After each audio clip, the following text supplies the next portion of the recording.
Welcome back, ladies and gentlemen. Today we are going to be talking about XRP going to $100 or $1,000 or somewhere in between, depending on what kind of a market share it capitalizes.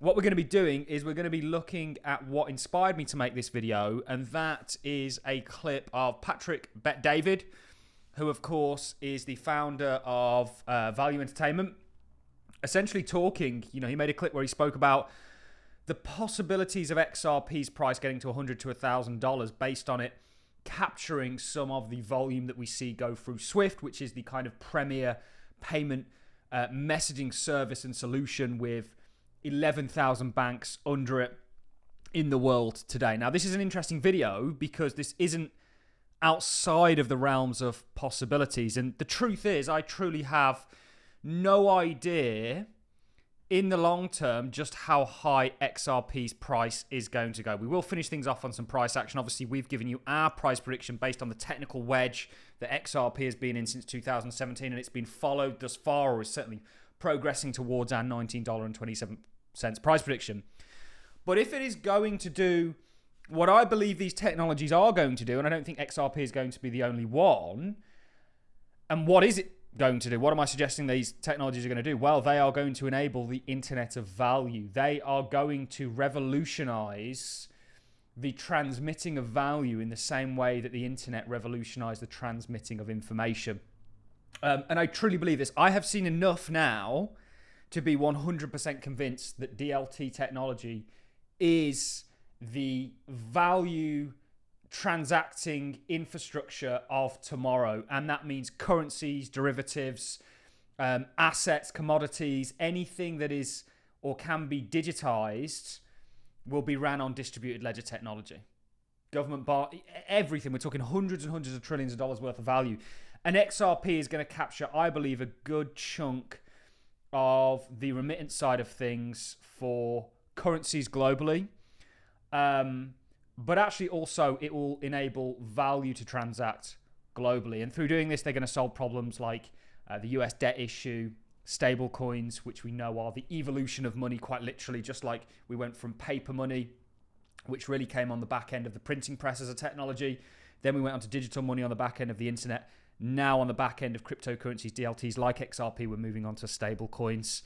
They're just cryptocurrency enabled money, basically. They're very much the same thing, and it's very ironic that actually this industry that spawned to go against the traditional financial system is actually enabling it to more of an intrusive degree. I think XRP plays a role in all of that, not to dampen anything, but I truly don't know how high XRP's price is going to go in the long run. I want to play this clip, and then we're going to play some related clips to it, because if XRP gets used and utilized and plays that role as the bridge currency and starts to enable some of the volume that Swift is currently doing, it's around about 1.25 quadrillion yearly, there's going to be a massive demand for XRP. And how high exactly that could send its price, I truly have no idea. I certainly think with our $19.27 price prediction, you're looking at $1 trillion market cap for XRP. But $100 XRP is, you're talking tens of trillions, et cetera, et cetera. So let's play this clip of Patrick Bet-David and what he had to say over on Value Entertainment. And then we'll play some relating clips, actually showing that this somewhat has its feet in the realms of reality. Now, this isn't him saying it's going to get there. He's just saying it could, based on, of course, what they're looking at.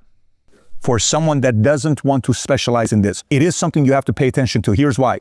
Let's just say XRP decides to, all of a sudden, they replace Swift. Let's say that happens. If XRP replaces Swift and FedNow, you know what happens? Let me give you some numbers here. XRP's ledger processes transactions in 3 to 5 seconds at nearly no cost, making it significantly faster and cheaper than Swift. So Swift processes $5 trillion daily, or 1.25 quadrillion annually. If you didn't know what that was, quadrillion annually, Swift. If XRP captures 5 to 10% of volume, let's just say 10% of volume, $125 trillion annually, the demand for XRP, by the way, could be any of these other technologies we're talking about. Analysts estimate that a $10 trillion market cap could push XRP's price to $100 per token, with full replacement potentially driving it up to $1,000. Sounds pretty crazy, right? But actually it finds its feet in the realms of reality. If XRP is going to play this bridge asset, role, and I'll throw a schematic of this on the screen. You know, this is sort of one aspect of what Ripple is offering, which is on-demand liquidity, where they use XRP as the kind of bridge asset, which means that instead of you having these Nostro Vostro accounts, which is how the global remittance markets currently work, and there's about $27 trillion actually in those accounts, really just sat dormant for this exact purpose, because they have to have funding on both sides. They have to have sort of reserve currency to enable these remittances. And with some currencies, that's just not, frankly, even possible, and that's why it's so expensive to remit with them. But if XRP essentially plays that middle ground, so you don't need the pre-funding on either side, it's instant on-demand liquidity. On-demand liquidity kind of says it in the name. You can swap dollars for Filipino pesos or whatever it may be. And this becomes seamless.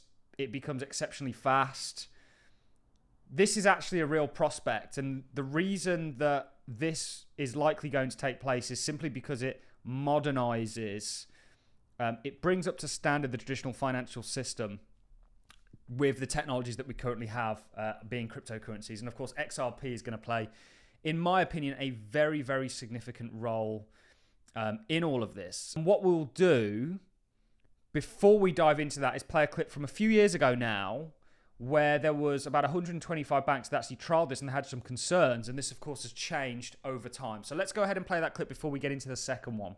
Again, to tell you a story, 3 years ago, we actually experimented with 12 banks across different geographies who did not have pre-funding relationship with each other. We gave them a bunch of digital asset called XRP and asked them to use it to see if it works for cross-border payments as a bridge currency.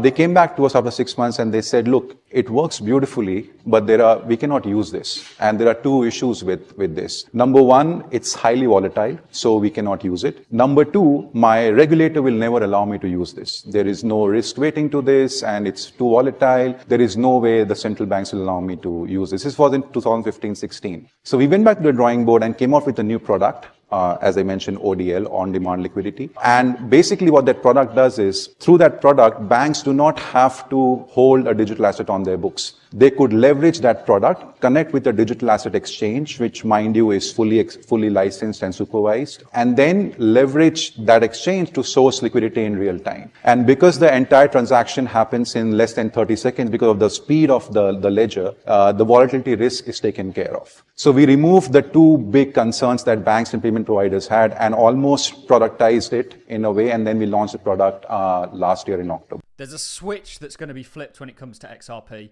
And you are going to see the major financial institutions globally use this technology. There's going to be a few of them. XLM, I don't think, is going to be left out. There's going to be, crypto has many different applications. This is just one big one, and that is the modernization of the traditional financial system. And actually, it's very interesting, isn't it, that the Fed actually put out an article talking about Byzantine fault-tolerant technologies being the modern financial system, and of course XRP, XLM, HBAR fall into that category.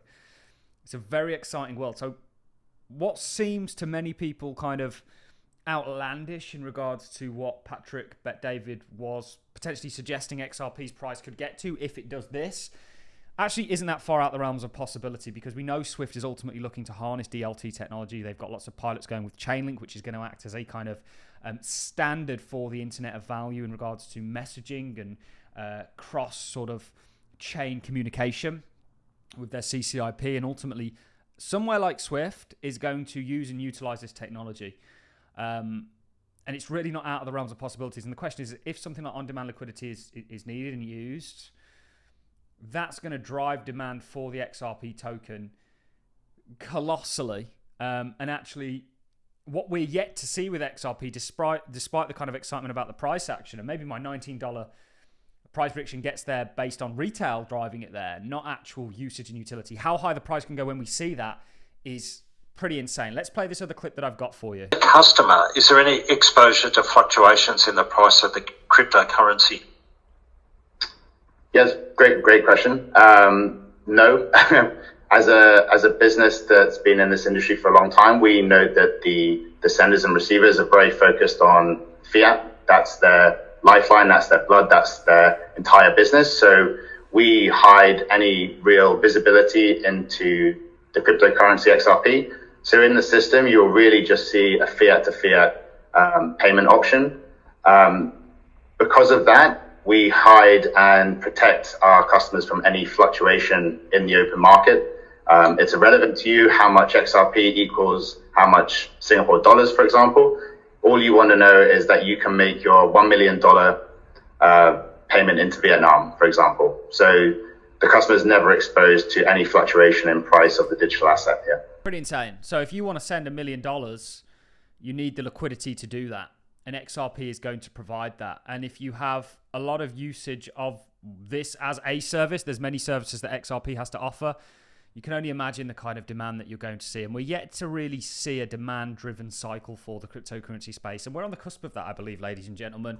From a price point of view, you guys know where I think this is going. I certainly have technical merit for $19.27, and we've given you that since 40 cents. I'm still 300% up on my XRP, despite everyone crying about the cryptocurrency market right now. I've never been so optimistic. I truly haven't.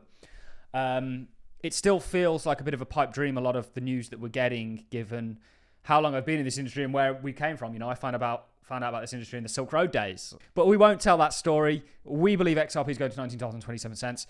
There's no guarantee, guys. Maybe it doesn't. Do you see the merit in it? Do you not? Ultimately, it's my belief that this technology is fundamentally going to revolutionize the financial industry and take on a hell of a lot of volume that the likes of Swift are doing, or Swift might put towards XRP a hell of a lot of the volume that it's doing, harness things like on-demand liquidity, and that's going to drive its sort of demand up drastically. And XRP is really key in regards to being a staple part of this new financial system. It's the enabling factor, if you will, of it. Ladies and gentlemen, that is it from me. I hope you enjoyed this one. Bit more of a chilled out video as it's Monday. We've got lots of content coming for you this week. Don't forget to subscribe, and I'll see you all on the flip side.